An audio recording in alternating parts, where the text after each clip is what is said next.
दोस्तों नमस्कार। UGC bill एक ऐसा बिल जिसने पूरे देश भर में एक ऐसा भूचाल लाया जो कि पूरे देश भर को एक तरीके से आग में झंझोड़ देने वाली बात हो गई, क्योंकि तमाम इसका विरोध हो रहा है लगातार। कई अन्य दलों द्वारा, कई विपक्षी दलों द्वारा या कई सामान्य वर्ग के लोगों द्वारा इसका विरोध किया जा रहा है। आज सुबह ही एक पुतला दहन भी स्वराज सेवा दल द्वारा किया गया। उनके अध्यक्ष हमारे साथ हैं रमेश जोशी जी। जोशी जी, पहले तो बहुत बहुत स्वागत। आज आपने पुतला दहन भी किया यूजीसी बिल के बारे में थोड़ा बहुत हमारे दर्शकों को थोड़ा सा बताएं। देखिए, जो ये यूजीसी बिल सरकार ला रही है जी। ये जस्ट एक ट्रायल है। इस ट्रायल में ये देखना चाहती है कि इस देश के हालात क्या होते हैं, कितना इसका लोग विरोध करते हैं, कितने लोग इसके समर्थन में आते हैं। लेकिन मैं आपको ये बता देना चाहता हूँ, जो ये यूजीसी बिल है ये न केवल सवर्णों के खिलाफ है, बल्कि ये ऐसी समाज के जो हमारे भाई बहन हैं उनके भी अधिकारों के हक को मारे जाने के लिए है। देखिए, पहले जो भारतीय जनता पार्टी की सरकार है, इन्होंने हिंदू मुसलमानों में लड़ाने का काम किया। इन्होंने सनातन की और अन्य धर्मों की बात करी, सनातन को एकजुट करने की बात कही। और जब सनातन एकजुट हुआ और सनातन अब इनसे आशा करने लगा कि हम एकजुट हैं और हम प्रचंड वेग से आपको उस कुर्सी पर बैठा चुके हैं, अब आप इस देश को क्या दे रहे हो। ऐसे जब लोगों ने सवाल करने चाहे या लोगों ने प्रकट करे अपने विचार, तो हमेशा ये किसी ना किसी रूप में झुंझुना थमाते रहे। कभी कोई काला कानून, कभी कोई काला कानून, कभी कोई काला कानून, और ये तमाम एक्सपेरिमेंट करते हैं। कभी देखिए आप कृषि के लिए बिल लाते हैं, वो भी गलत। फिर आप तमाम अलग अलग चीज़ें लाते हैं, फिर वो भी गलत। और आज जो आप यूजीसी लाए हैं, ये पूरे देश के युवाओं को आपस में लड़ाने के उद्देश्य से लाए हैं कि जब युवा उलझे रहेंगे तो लोग कोई प्रश्न नहीं पूछेंगे ना, कोई सवाल जवाब नहीं करेंगे, वो आपस में लड़ते रहेंगे, मरते रहेंगे, मिटते रहेंगे, कटते रहेंगे।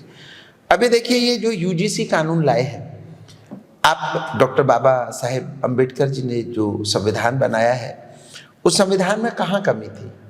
उन्होंने उसमें आरक्षण दिया, 10 वर्षों के लिए आरक्षण दिया, लेकिन आज तक आरक्षण चल रहा है और सवर्ण मौन है। क्यों? क्योंकि हर व्यक्ति चाहता है कि राष्ट्र प्रथम है और राष्ट्र का विकास होना चाहिए, राष्ट्र आगे आना चाहिए और राष्ट्र आगे बढ़ना चाहिए। तो हर व्यक्ति को लगता है कि कहीं अभी अगर हमारे जो अनुसूचित समाज के जो भाई बहन हैं, अगर उनको प्रॉपर रोजगार नहीं मिल रहा और आरक्षण है, तो उससे कोई नुकसान नहीं। और हमेशा लोगों ने मुंह बंद रखा, और होना भी चाहिए। हर व्यक्ति को, हर वर्ग को, हर धर्म को आगे आना चाहिए। तो अब क्या होता है, जब ऐसी समाज के लोग भी पढ़ लिख के आगे आने लगे, उनके यहाँ से भी IAS, IPS तमाम अन्य जगहों पर आ गए, जब वो लोग भी सवाल पूछने लगे कि अब देश की स्थिति और हालात क्या है, तो ऐसे समय पर इन्होंने OBC को SC से और OBC को जनरल सवर्ण से लड़वाने के लिए ये कानून लेकर के आए। देखिए, अगर आप SC समाज के शुभचिंतक होते, हितैषी होते, तो निश्चित तौर से आप SC ST एक्ट जो कानून पहले से बना है उसको मजबूत करते। आपने ये जो अभी यूजीसी जो कानून लाए हैं, इस पर आप ये देखिए कि यूजीसी में जो आप लाए, इसमें आपने OBC को ऐड कर दिया। अब बताइए, OBC कहाँ से पिछड़ा है, OBC कब पिछड़ा, OBC का कब शोषण हुआ, और आपने सवर्णों के लिए ये कानून ला दिया। यानी कि कल जब आज आपने ये देखा कि यूजीसी में हम ये कानून लाते हैं, लोग मौन रहेंगे, लोग चुप रहेंगे, हमको एक ज़्यादा विरोध होगा तो कोई हिंदू मुस्लिम का एक नया नाटक कर देंगे और फिर लोग इसको भूल जाएंगे। लेकिन ये यूजीसी हर व्यक्ति के, हर वर्ग के, हर समाज के बच्चों से जुड़ा हुआ प्रश्न है। इस मुद्दे को कभी कोई भूलेगा नहीं। इस कानून को काले कानून के रूप में ये इतिहास में दर्ज हो जाएगा, क्योंकि बात जब राष्ट्र की आती है, बात जब किसी के बहन बेटी बच्चों की आती है, तो लोग फिर भूलते नहीं हैं, उनके मन में टीस रह जाती है। और फिर इन्होंने देखा कि जब ऐसा कुछ करेंगे तो भविष्य में हम पहले अपना जो OBC का वोट बैंक है, अब पहले ये वोट लेते थे, अब वोट तोलते हैं। अब इन्हें लगा कि OBC का वोट बैंक ज़्यादा है, सवर्ण का तो हमारा पक्का वोट है ही, वो कहाँ जाएगा, ऐसा इनका भ्रम है।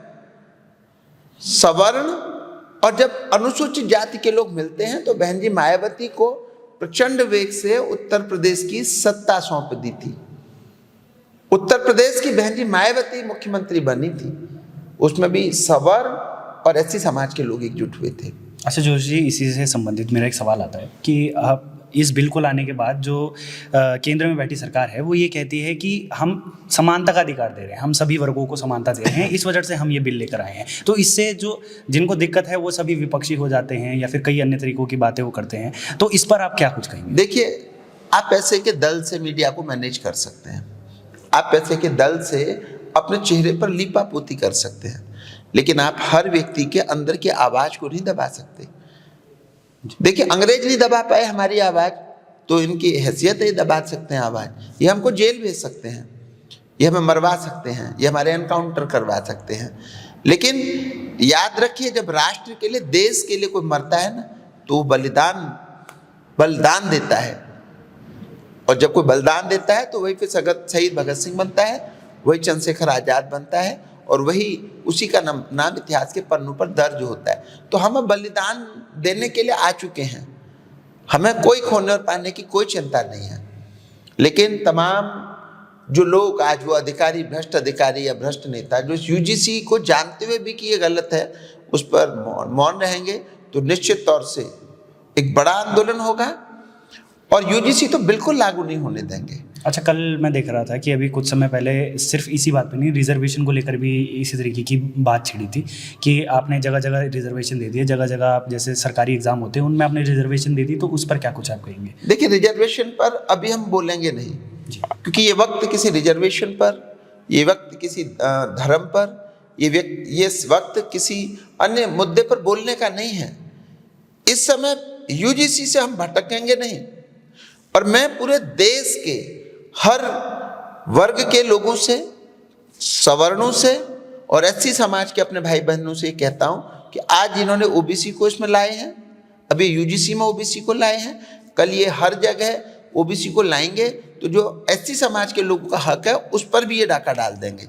अच्छा, कई लोग ये भी कह रहे हैं कि मतलब जैसे आप बीजेपी से जुड़े जो भी लोग हैं या फिर जो भी कुछ लोग इस चीज़ के, अभी हम कल देख रहे थे कि ट्विटर पे काफ़ी देर तक इसने ट्रेंड किया था कि यूजीसी बिल आप वापस लीजिए, लेकिन आज सुबह फिर हम देखेंगे कि कई ऐसे लोग थे जिन्होंने यूजीसी का समर्थन किया। उनके लिए आप क्या कुछ कहना चाहिए? यूजीसी का जो समर्थन करने वाले हैं ना, अंग्रेजी जब सत्ता थी, अंग्रेजी हुकूमत थी, तो उस समय भी कुछ लोग अंग्रेजों से मिलते थे ना।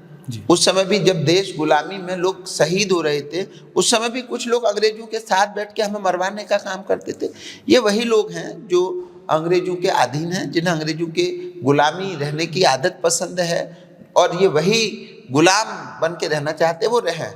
हम ना तो गुलामी की बेड़ियों में जकड़ेंगे और ना ही हम गलत को सहेंगे। अपने अधिकारों के लिए, अपने हकों के लिए, अपने हकूकों के लिए अगर अपने प्राण भी त्यागने पड़े, अपना घर भी त्यागना पड़े, अपना सर्वस्व दांव पर लगाना पड़े, तो हम तैयार हैं। और हम इस प्रकार के किसी भी कानून में हम दबेंगे नहीं, हम मर जाएंगे, हम मिट जाएंगे, हम त्याग कर देंगे, लेकिन इस प्रकार के काले कानून किस देश में कोई जगह नहीं है। अच्छा, हम नहीं आज आने आपने देंगे। पुतला दहन किया है, अब आगे क्या कुछ रणनीति रहने वाली है? देखिए, आज हमने पुतला दहन किया है उत्तराखंड में। आज यूजीसी के विरोध में पहला दल स्वराज सेवा दल आगे आया है, जिसने यूजीसी का खुलकर प्रचंड वेग से पुतले दहन के रूप में विरोध किया है।